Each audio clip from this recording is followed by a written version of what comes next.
Hey, this is Coy Bowles of the Zach Brown Band. I am here with my buddy Brian DeTagios. He's the illustrator for my new children's book called Will Powers, Where There's a Will, There's a Way.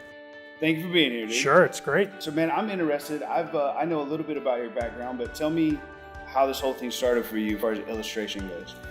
Well, I've been drawing all my life, so I decided to make a career out of it, and I went to the Rhode Island School of Design for illustration.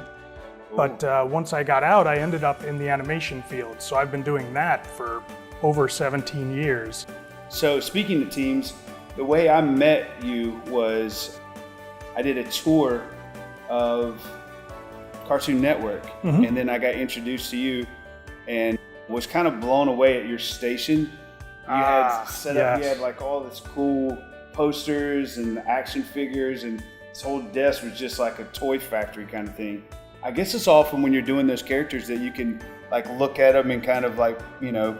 Well, for me, I just like having lots of visual inspiration and great character design around, since that's something I have to bring to the table too. So I like having stuff that inspires me, that keeps my creative energy up.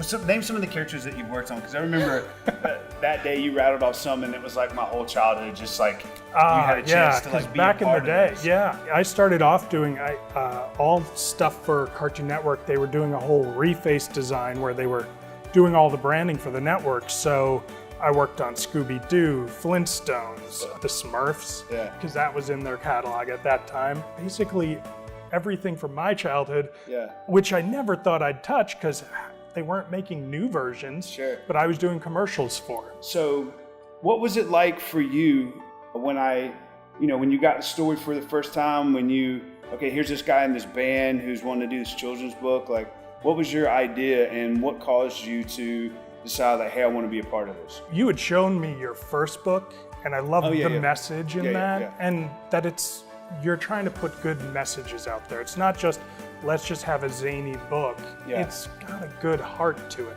That's what I want my nieces and nephews to hear. So I'd love to be a part of that. So that's sort of what hooked me, is like, I want that out there, and I'd love to be a part of that message. So this book took us 2 years to do, and now it's about to come out. I cannot be more excited about it. This is your first book, my second one. We actually have a publishing deal, so it's going to be in stores and online. I mean, I'm so excited about it, man. And the idea, like you were mentioning before, of it having this message that parents and teachers and kids are going to be able to learn that self-confidence, self-entitlement, and work ethic topics are a big deal, and all of those things directly affect your success in life and your achievements that you're able to accomplish, and really how you relate to other people and what other people think about you. So I'm really excited for this message to get out. I can't thank you enough for just spending the time on it, to being a part of it, for believing in the message, believing in me. And I'm really excited for it to get out to the world in our creative process. That was a blast to do.